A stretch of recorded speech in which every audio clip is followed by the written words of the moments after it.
प्रत्यक्षदर्शींनी दिलेले आहे. अमोल, सुरेश, तू राहाच आपल्यासोबत जळगावचे पालकमंत्री गुलाबराव पाटील आहेत. पाटील साहेब, जळगावमध्ये ही अत्यंत दुर्घटना घडल्याचं समजतंय. आपल्यापर्यंत काय नेमकी माहिती पोहोचलेली आहे? मरपरदाडे ते मायजीच्या मध्ये गाव आहे, त्या ठिकाणी ही घटना घडल्याची प्राथमिक माहिती मिळालेली आहे. 5 ते 6 जणांना या ठिकाणी इजा झाल्याची माहिती या ठिकाणी प्राथमिक मिळते. आताच कलेक्टरांशी बोलल्याप्रमाणे प्रांत अधिकारी आता 5-10 मिनिटांमध्ये तिथे पोहोचणार आहे. पण ह्या एक्सप्रेस समोर जी धडक झाल्याचं या ठिकाणी प्राथमिक माहिती आहे. जोपर्यंत प्राथमिक दर्शनी तिथे कोणी पोहोचत नाही तोपर्यंत ही घटना कशी घडली हे सांगता येणार नाही. कोणी सांगताय की आग लागून, पण माझ्या माहितीप्रमाणे ही गाडी उभी होती असं कलेक्टरांचं म्हणणं आहे आणि हे क्रॉस करत होते असं म्हणणं आहे. पण अजूनही ते सत्य मानावं असं नाहीये. घटनास्थळी गेल्यानंतर लक्षात येणार आहे. जसजशी 15-20 मिनिटांमध्ये माहिती मिळेल मी आपल्याला लगेच कळवेल. मात्र पाटील साहेब, साधारणपणे अनेक लोकांनी या ठिकाणी उड्या मारल्याचं समजतंय. हा नेमका आकडा किती आहे कळू शकलेला आहे का? उड्या मारल्याचं तर मला त्यांनी या ठिकाणी सांगितलेलं नाही. त्यांचं असं म्हणणं होतं की गाडी उभी होती आणि हे काही लोक रेल्वे पटरी क्रॉस करत होते असं त्यांचं म्हणणं आहे. अजून ते पक्क आहे असं मी, जोपर्यंत ही प्राथमिक दर्शनी कळत नाही तोपर्यंत लक्षात येत नाही. कलेक्टरही 10 मिनिटात पोहोचताय आणि प्रांतही 10-15 मिनिटांमध्ये पोहोचताय. या सगळ्याबाबत रेल्वे प्रशासनाशी तुमचं काही बोलणं झालेलं आहे का? त्यांच्याकडनं काही माहिती कळू शकली? टीव्हीवरून पाहिल्यानंतर ते मला माहित पडलंय, कारण की ही घटना घडून फक्त 15-20-25 मिनिटं झालेले आहेत. त्यामुळे प्राथमिक माहिती आल्यानंतर लगेच आपल्याला कळवतो. आपणही जळगावमध्येच आहात, या घटनास्थळी जाणार आहात? मुंबईत आहे. बर,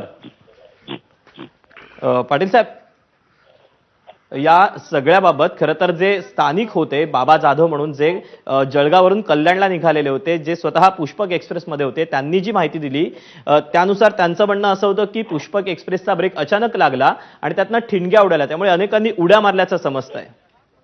तोपर्यंत आता आपणही तिथे नाही आहे, तुम्ही पण नाही आणि मी पण नाही आहे. त्या व्यक्तीने सांगितलं, पण आता प्रशासनाची लोक पोहोचतायत 15-20 मिनिटांमध्ये, सगळं समजून जाईल आपल्याला तिथं.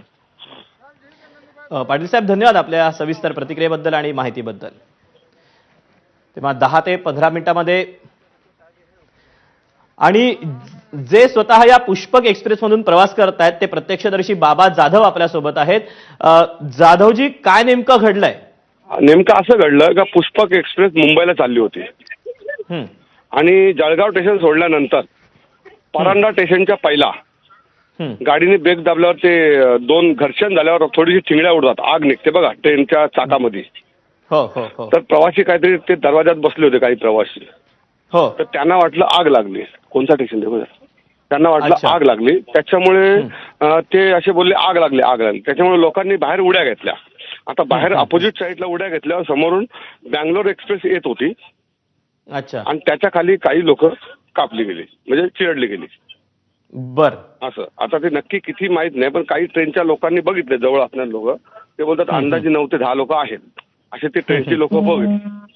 तर मी स्वतः जाऊन साधारणपणे जाधवजी, ही किती वेळापूर्वीची घटना आहे आणि ज्या वेळेला हा सगळा ब्रेक लागलेला होता तो ब्रेक नेमका का लावण्यात आला याबद्दल काही सांगितलं गेलं का किंवा बोललं गेलं का? एसीच्या मागे होतो, एकदम मागचा डबा होता माझा, लासून 5वा, आणि हा पुढे घटना घडलेली आहे.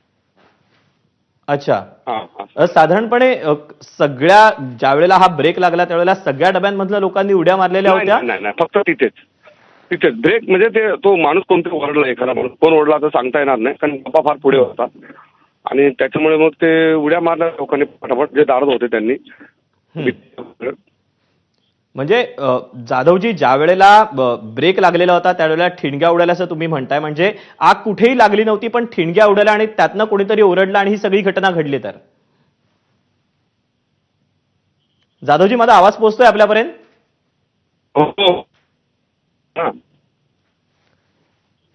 तुमचा आवाज क्लिअर पोहोचत नाही आमच्यापर्यंत. साधारणपणे किती लोक चिरडली याचा काही अंदाज आहे?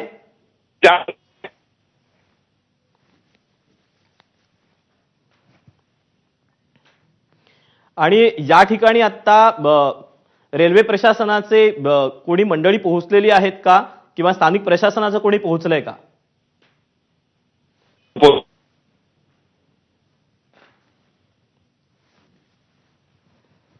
तुम्ही आत्ता आहात पुष्पक एक्सप्रेसमध्येच आहात? आहे